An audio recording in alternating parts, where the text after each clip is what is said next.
I'm Scott Sullivan, Discipleship Catalyst with the Georgia Baptist Mission Board, and our team exists to strengthen Georgia Baptist churches in the area of discipleship.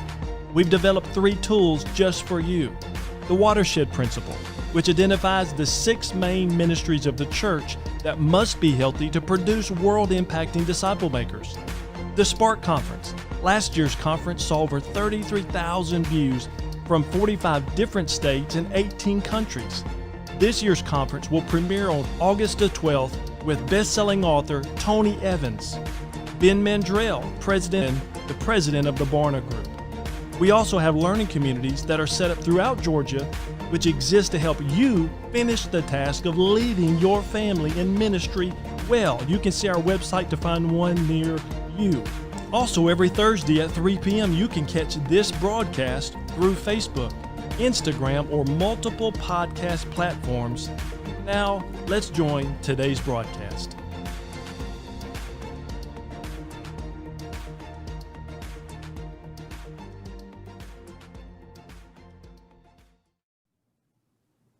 Well, hello, friends. It's good to have you today on our weekly time together here on Facebook, on podcasts, on YouTube, and all the various forms that we have of sharing our group today and just being with you. Today, we're going to have a great topic, and the topic is going to be dealing with Sunday school and small groups and whether we can actually do these two things together.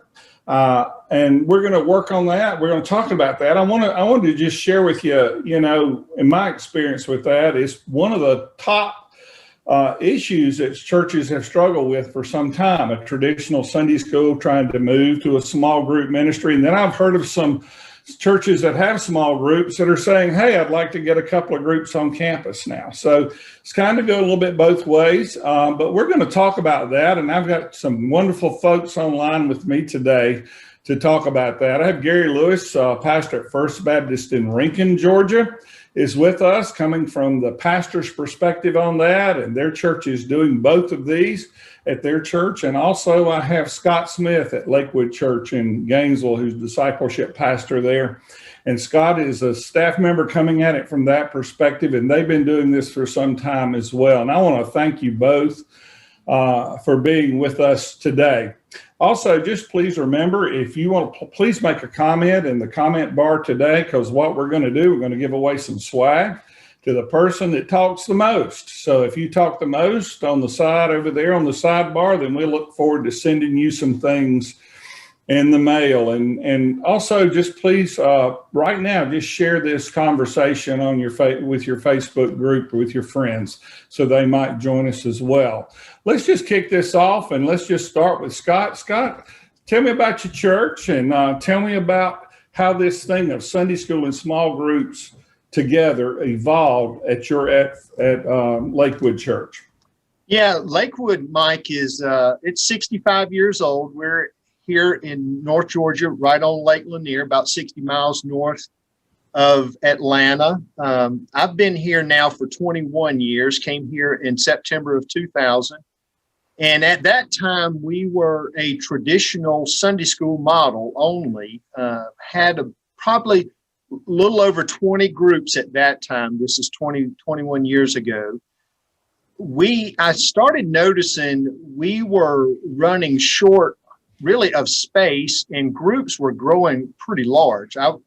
When I finished up seminary, Mike, I had guys who were going to churches smaller than some of our Sunday school classes. I mean, it was nothing to have classes with 80, 90 to 100 members in them. And so we started having some space issues. We started having what I felt like was the intentional discipleship, a deficit there, because, just a Sunday morning time frame from, say, 9:30 to 10:45 just we were not able to get the outcomes that we were wanting for. So we addressed the space issue, and we began addressing a more intentional level of discipleship through community groups. So that was kind of the genesis for us. Wow. Okay. Coming from a traditional model, moving into a new thing, Sunday school and groups together. How about you, Gary? What happened at First Rincon? Well, I've been here for just over 5 years, and when I showed up, it was similar to Scott. It was a traditional church with about 13 Sunday school classes, most of which were very large. Here, though, when I followed a situation that was really bad, and so a lot of people had left, so we had plenty of space, and we had plenty of rooms, so Sunday school space really wasn't our dilemma at all. We actually just started having conversations with people who were here, and I found a large group of people who were disconnected because they worked on Sundays. Some were teaching kids classes and stuff. One couple had been doing it for 16 years, and they didn't know anybody else in the church. And so when I began to say, well, would you like to try a class? I really met with them one-on-two just to explain to them what it was. And the other thing was what Scott said, the classes were so big, if a new person came in, they experienced what I call the Plinko effect from Price is Right. They would enter in, and in about 2 months, they'd be gone. Yeah. And so those were pretty much the three engines that were driving me to say, let's maybe increase what we're doing in a different way. So that's where the exploration started. Mm-hmm. Wow. So coming kind of from two different places there. One was a space issue, and then another one was coming from kind of a church in struggle, trying to build a new philosophy and direction. Yeah. So I guess what that tells us is churches come at this from all kinds of directions. It's not just one thing or another, but it is certainly an option that we're seeing.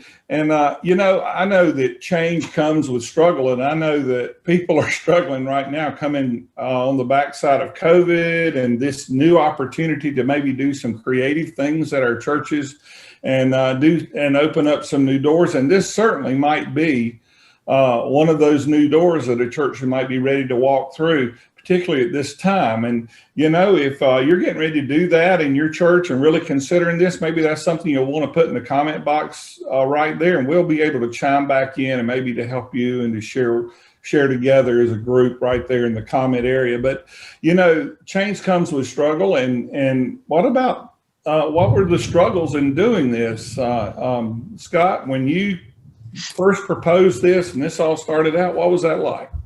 Yeah, part of it, Mike, and we did it a little bit different. My wife and I started with 3 other couples, and we kind of piloted this for almost a half a year behind the scenes. No one even knew we were doing it.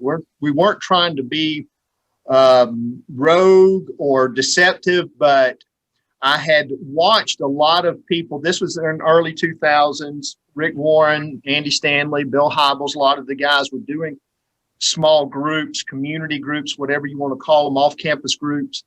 But all of us here at Lakewood had come from a traditional structure. So none of us really had what community groups could and should look like. So when we started, we kind of began forming what we thought a community group structure should look like.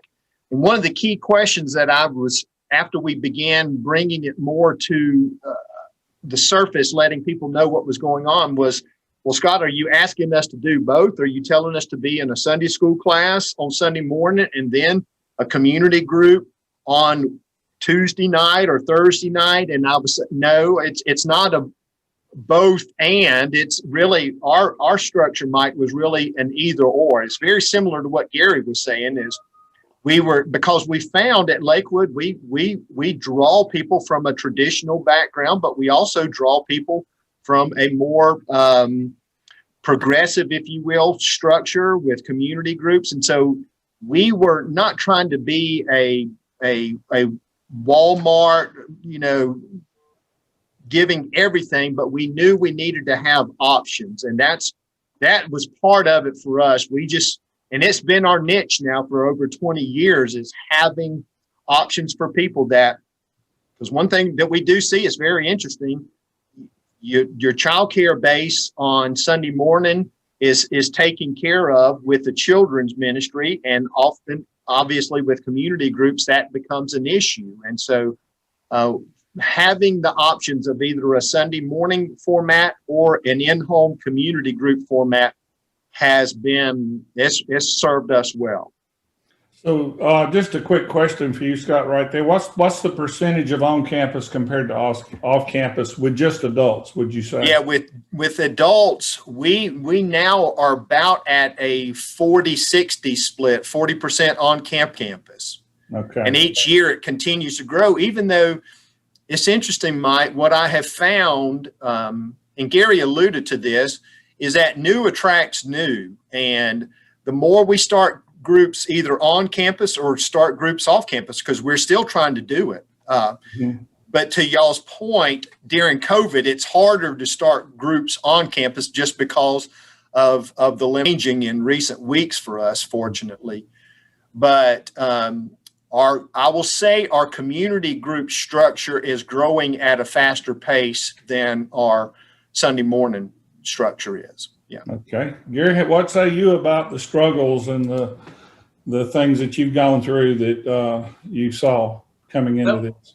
Yeah. So what I did, I sat down with all of our adult leaders and we just looked at the average attendance. Like, what is the average attendance of most people coming to our Sunday classes? It was just over 50%. And so I challenged a few people who had become disenchanted because the church I had been in Oklahoma, we had done home groups. I said, so would you be interested in starting a home group? And so I picked a kind of a fairly popular chicken place. I said, they have a fried chicken sandwich and a grilled chicken sandwich and nuggets as an option. Last time I checked, they don't compete together. They're all different depending on what you're wanting to pick. So out of that, we had Sunday classes and we were still promoting them. In fact, 2 Sundays ago, we launched 5 new classes. So we're not downing Sunday school at all. That's right. And then we started a bunch of home groups. And then honestly, out of that, I saw something that became a need. So we started a third part, and these are called D groups. Mm-hmm. So, and each of them are different. Again, in a sense, they're all chicken, but they're all 3 very different variations. So if you're in a Sunday class, it's not like, oh, poor person, one day you'll become a real devoted follower of Jesus and get to a home group. We celebrate all 3. That's right. And by doing that, we help people to understand they complete one another. And depending on where you are with children, time, schedule, in your walk with Christ, pretty much dictates which one you're going to pick. Yeah. So Gary, in light of what you just said, do you encourage folks? You just pick one though. You don't do all 3. Do you do D groups and Sunday school, or Sunday school and small groups? What do you suggest to your members when they come to you? We suggest one, but I had a few people who said, could we do 2?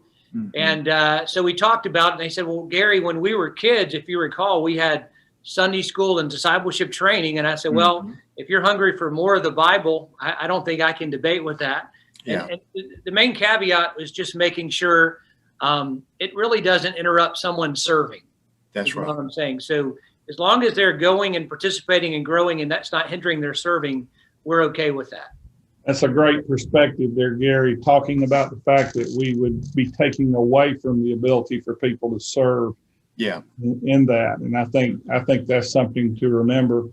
Now, you've already alluded to the positives to some degree, but what fruit are you seeing from this now that you've gone through it? And I know we're talking about post-COVID and pre-COVID and all those things, but can you give us some real positive things that we're seeing as a result of this and how this works together in a good way? Scott? Yeah, for us, Mike, I think the first thing has really been a greater emphasis on discipleship, of growing more to be like Christ. Not that we weren't doing that in Sunday school, but our language and our vocabulary and the vehicles to do that, the community group structure really gave us, in my estimation, a better platform. I think most people who have ever been in, and I'm going to agree with Gary, by no means, because Gary and I both are doing both. So we're not knocking one and saying one's better than the other.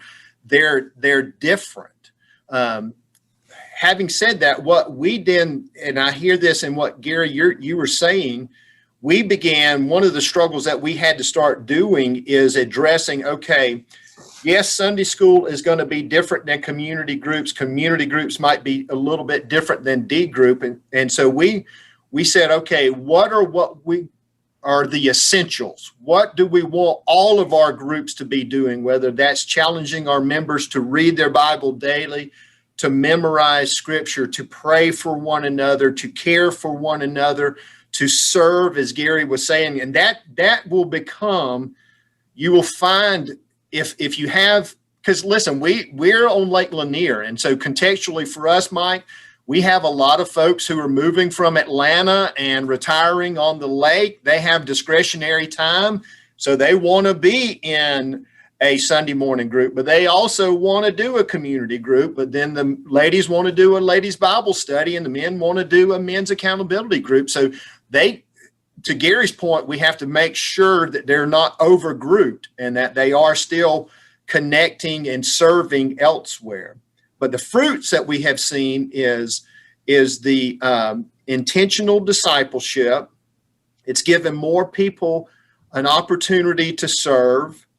The beauty of it here, and this sounds pretty cheesy, but I don't mind saying it, is I've 21 years here at Lakewood, I've never had to go to our senior leader and say, I need $1 million building to add more space, because we've got luxury homes on the lake that our members are paying the mortgages for. So I've just always thought, I would rather them pay the mortgage than us as a church be on the hook for all this educational space. And so we honestly, Mike, we have unlimited room to grow. The sky's the limit. As long as we have members who are willing to open their homes, we can continue to grow. So that has been an upside, and it's enabled us to connect more people in group life off campus than if we were just simply trying to do it in multiple hours in Sunday school on Sunday morning. So, wow,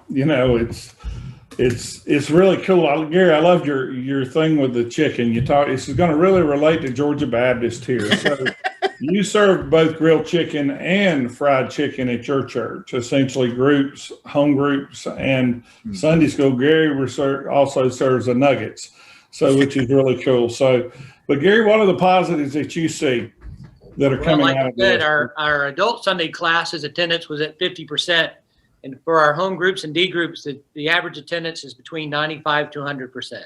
Yeah. Wow. And so the percentage is huge. And the thing we build into both of our home groups and our D groups especially is the accountability part. And so there's really some deepening relationships taking place there and challenging. I feel like sometimes the missing ingredient for men in a church is there's not a lot of challenging one another. Mm-hmm. And so that happens in our D groups especially.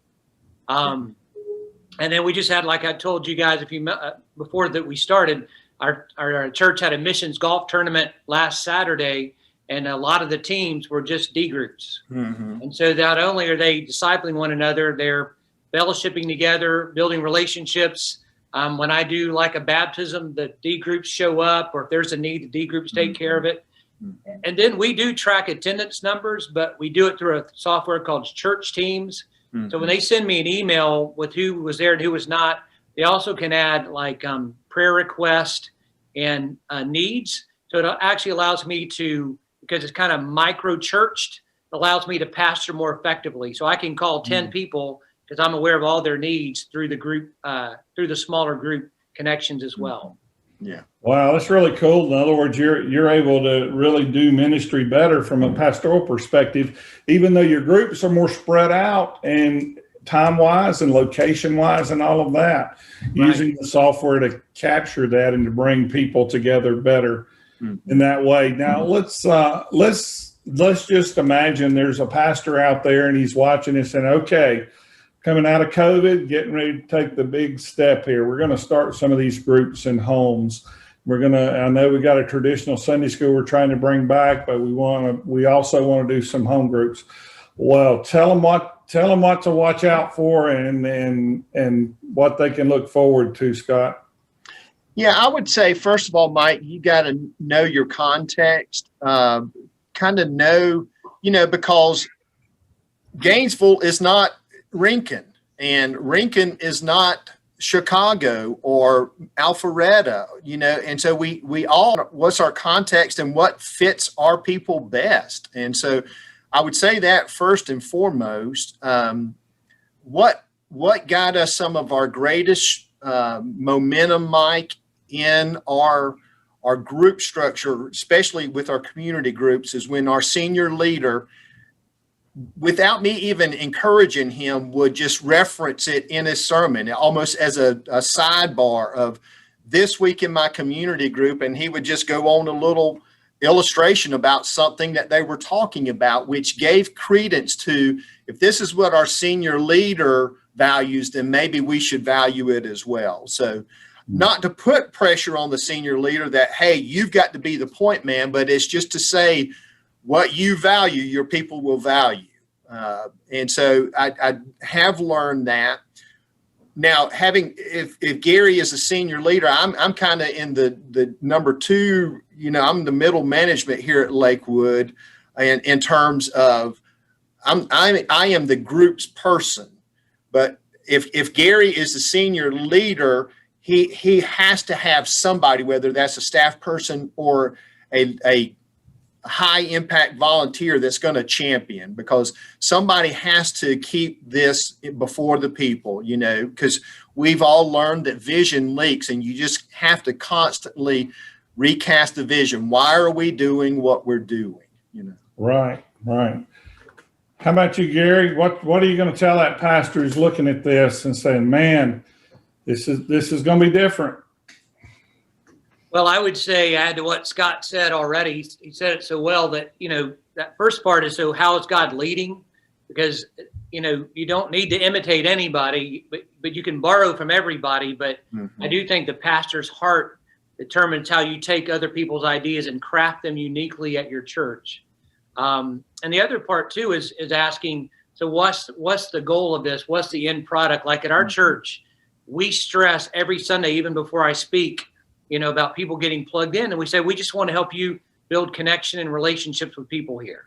Yeah. Because worship may be great, preaching may be whatever, but we understand relationship is what keeps you coming. Mm-hmm.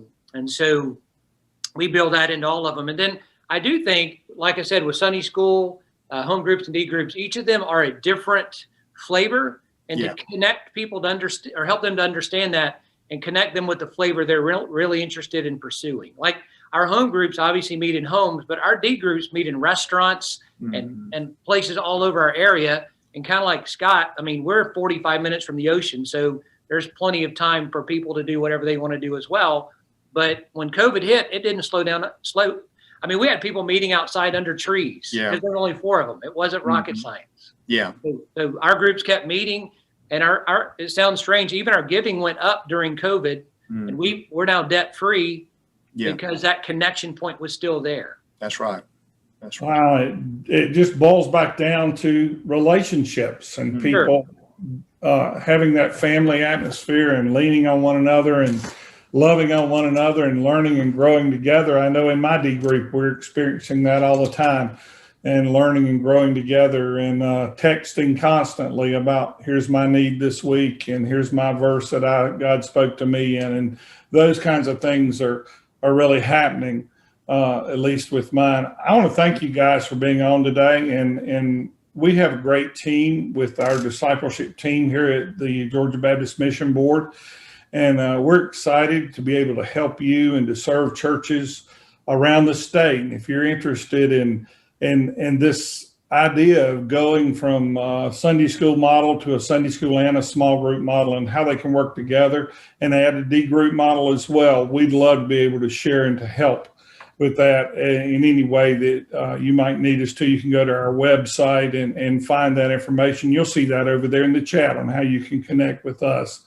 Also, we just want to praise the Lord for Ray Sullivan, and he's been our producer today and helping us with this. He's down there on a blueberry farm trying to pick blueberries today, and we just thank the Lord for Ray and his ministry down in the southwest part of our convention. And just want to thank the Lord for all He's doing in you guys' lives as you pastor and as you lead in your churches. And just please remember, as you go today, to remember to share the gospel seed that was shared with you.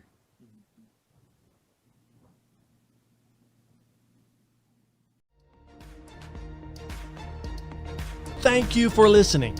And we want to give you a gift: the 5 discipleship shifts most churches need to make to produce world-impacting disciple makers. You can get this by going to ministryboom.com. That's ministryboom.com. This 5-page PDF is a discipleship alignment checklist that may surprise you. It will help you learn why programs are killing your discipleship, the number one default worker strategy that keeps churches from empowering their ministries. Learn the OGV factor and how it can revolutionize discipleship, attendance, and evangelism in your church. Again, go to ministryboom.com. The Georgia Baptist Mission Board is able to provide resources like this because of gifts from Georgia Baptist to the Cooperative Program. For more information on this broadcast and a customized discipleship plan for your church, visit gabaptist.org/discipleship. And by the way, if you found this content helpful, we sure hope you'll share it with a friend. And thanks so much for partnering with us to make world-impacting disciple makers.